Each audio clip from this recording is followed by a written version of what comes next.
மரியாதைக்குரிய தலைமை ஆசிரியர், இருபால் ஆசிரிய பெருமக்கள், அன்பு மாணவ செல்வங்கள் அனைவருக்கும் இனிய காலை வணக்கம். இன்றைக்கு ஒரு முக்கியமான தகவலை உங்களோடு பகிர்ந்து கொள்ள ஆசைப்படுகிறேன். என்னுடைய கையில் இருப்பது நீங்கள் அன்றாடம் பார்க்கின்ற நெருஞ்சி முள். சாலை ஓரங்களிலே இருக்கக்கூடிய ஒரு தாவரம் நெருஞ்சி என்று இதற்கு பொதுப்பெயர். தாவரவியல் பெயர் ட்ரிப்ளஸ் டெரஸ்டிரிஸ் அப்படின்னு பேர். இதோட குடும்பம் ஜைகோசி அப்படின்னு பேர்.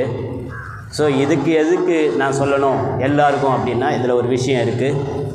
என்னன்னு பார்த்தீங்கன்னா, இவன் ஒரு வன்முறையாளன். என்ன வன்முறை? எல்லோருக்கும் தன்னுடைய இனத்தை பரப்ப வேண்டும் என்று ஆசை இருக்கும். இந்த தாவரங்களுக்கு கூட இனத்தை பரப்ப வேண்டும் என்று ஆசை இருக்கிறது.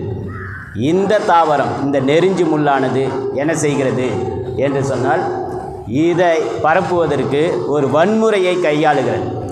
இது தன்னுடைய பழத்தை முட்கள் மூலமாக சூழவழித்து, அதை மிதிப்பவர்கள் கோபத்தோடு அந்த முள்ளை பிடுங்கி எரிகின்ற இடத்திலே தன்னுடைய இனத்தை பரப்பிக்கொள்ளும். இதுதான் இது கையாளுகின்ற முறை. ஆனால் வன்முறையை இது கையாளுது. அதே நேரத்தில் இதுக்கு ஒரு எத்திக்ஸ் இருக்குது. என்ன எத்திக்ஸ்னால், என்கிட்ட முள் இருக்குது, நீ பத்திரமா பார்த்து வா அப்படின்னு சொல்லிட்டு பார்த்தீங்கன்னா, சிக்னலில் 3 லைட் இருக்கும். சிவப்பு லைட்டு, அப்புறம் மஞ்சள் லைட்டு, அதுக்கப்புறம் ரெட் லைட். ஸோ இப்போ பார்த்தீங்கன்னா இது பச்சையாக இருக்குது, நம்ம போய் உட்காரலாம், அழகாக ஓடி விளையாடலாம் அப்படின்னு பார்த்தா அது வார்னிங் கொடுக்குது, நில்லு நிதானி அப்படின்னு சொல்லிட்டு. அது மஞ்சள் கலர் பூ பூக்கும் எப்பவுமே. அதை பார்த்து நம்ம உஷாராயிடணும். அதையும் மீறி காலை வச்சோம்னா ரத்தம் சிவப்பு லைட்டு வரும். அதனால் இது வன்முறையை கையாளுகிறது. அதுக்கு அடுத்தது இன்னொரு தாவரம் பார்த்திங்கன்னா, இது பேர் கொய்யா. இது வேறு ஒரு மெத்தடை ஃபாலோ பண்ணுது. என்னன்னு பார்த்திங்கன்னா, இதோட இனத்தை பரப்புவதற்கு இதோட விதையை சுற்றிலும் சத்து நிறைந்த சதைப்பற்றுள்ள விதையை ஒரு கனியாக மாற்றி, என்னுடைய இனத்தை பரப்புகின்றவன்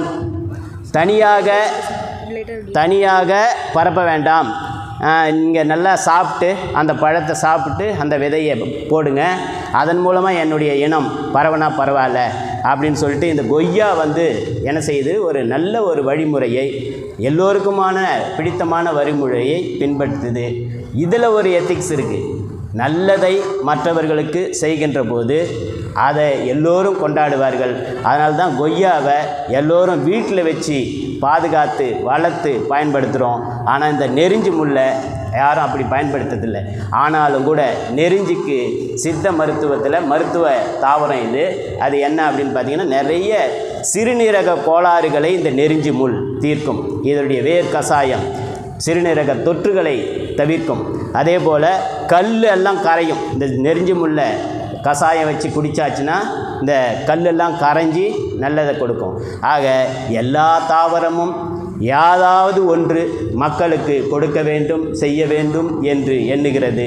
மாணவர்களே, நீங்களும் எல்லோருமாக நல்ல வழியை பின்பற்ற வேண்டும். கொடுத்தும் கொள்ளல் வேண்டும் நட்பு அப்படின்றதுக்கு கொய்யா உதாரணம். அந்த திருக்குறளில் நெருஞ்சியை பற்றி ஒரு குறள் இருக்குது. அது என்ன? அனிச்சமும் அன்ன துகிலும் மடவார் காலடிக்கு நெருஞ்சி பழம் அப்படின்னு சொல்லிட்டு. அப்படின்னா என்ன அப்படின்னா, திருவள்ளுவர் நெருஞ்சியை எதுக்கு ஒப்பிடுறாருன்னா, அது பார்த்திங்கன்னா அன்ன துகிலை விட அந்த பெண்மை அப்படியே சாஃப்டாக இருக்குது, அதையும் கூட இது காயப்படுத்தக்கூடியது என்ற நெருஞ்சி முள்ளை அவர் திருவள்ளுவர் காட்டுகிறார். ஆகவே மாணவர்களே, இந்த பாடங்கள் புத்தகத்தில் இருக்கிற பாடத்தை தவிர வெளியில் நமக்கு ஏகப்பட்ட பாடங்கள் இருக்குது. அதிலிருந்து நம்ம கற்றுக்க வேண்டிய நிறைய விஷயங்கள் இருக்குது. அதையெல்லாம் கற்றுக்கோங்க. இந்த 2 தாவரங்களை மனசில் வச்சுக்கோங்க. நல்ல வழியை பின்பற்றுங்க. எல்லோராலும் கொண்டாடப்படுவோம். இன்னொரு விஷயம், நமக்கு நம்ம பள்ளி, அதாவது எல்லாருடைய கண்காணிப்பிலையும் இப்போ இருந்து கொண்டு இருக்கிறது. தம்பி ஆப்பண்ணு.